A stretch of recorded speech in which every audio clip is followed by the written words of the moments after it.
Congo tiennent à fixer l'opinion, et ce, pour éviter des spéculations inutiles sur les dossiers d'interpellation de certains officiers généraux et supérieurs à Kinshasa. Le peuple congolais a le droit de savoir ce qui se passe, et c'est pour cette raison que les forces armées de la RDC vous ont convié à cet exercice de redevabilité. Toutefois,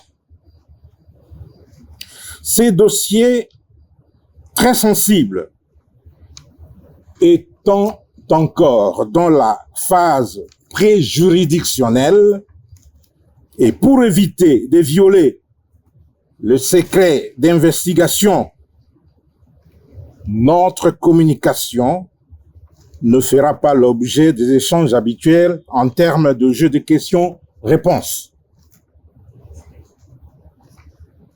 J'espère que on a compris. Nous allons nous limiter dans les considérations générales en mettant à votre disposition des informations que vous êtes censés connaître. Vous êtes journaliste, vous connaissez très bien le principe lorsqu'on est dans la phase préjuridictionnelle. Eh bien, il ne faut pas énerver la justice. Il faut s'abstenir d'entrer dans la profondeur des dossiers sous enquête. En effet, depuis un certain temps,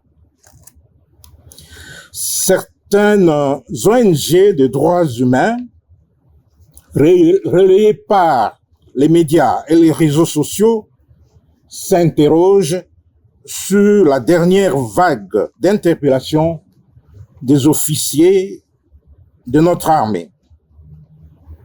Sans entrer dans les détails, puisque le dossier, comme je l'ai dit, est encore dans la phase préjuridictionnelle, voici ce que l'opinion plurielle doit savoir à ce stade. C'est vrai, plusieurs officiers généraux et supérieurs des FARDC sont actuellement interpellés. Nous les confirmons. Mais ils le sont pour des faits hautement répréhensibles liés à la sécurité de l'État.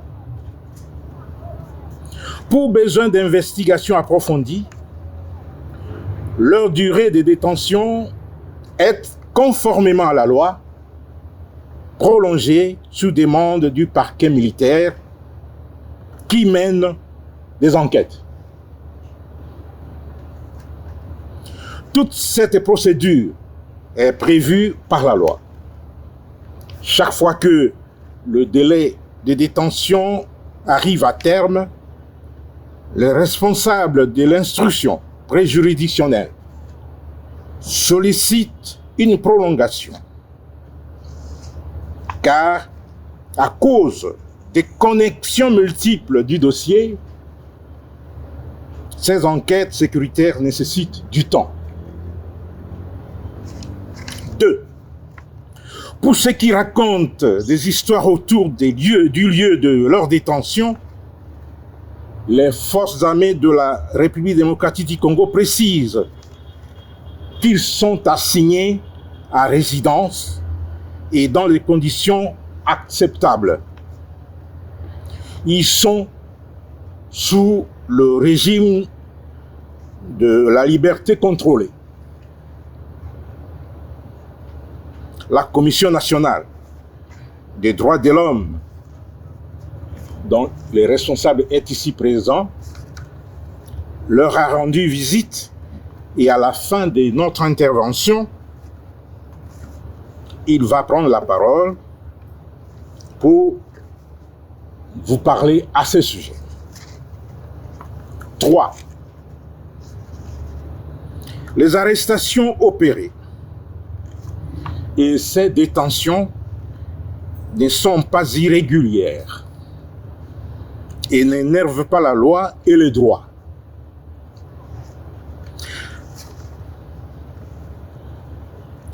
Tous ces officiers ont tous été interpellés conformément aux dispositions légales en vigueur dans notre pays. Tous les officiers interpellés par le Centre national de cyberdéfense, nous sommes au point 4, sont à la disposition de l'auditeur général des FARDC pour approfondissement des enquêtes et la poursuite de la procédure. Une fois l'affaire portée devant le juge, les médias auront les détails nécessaires pendant que le procès sera organisé. Voilà, mesdames et messieurs les professionnels des médias, les éléments essentiels à retenir sur les dossiers d'arrestation des quelques officiers des forces armées de la République démocratique du Congo. Il s'agit de plusieurs officiers généraux et de plusieurs officiers supérieurs. Les forces armées de la République démocratique du Congo insistent sur le caractère hautement répréhensible des faits entourant ces dossiers très sensibles liés à la sécurité de l'État. Le parquet militaire à la gestion de ce dossier,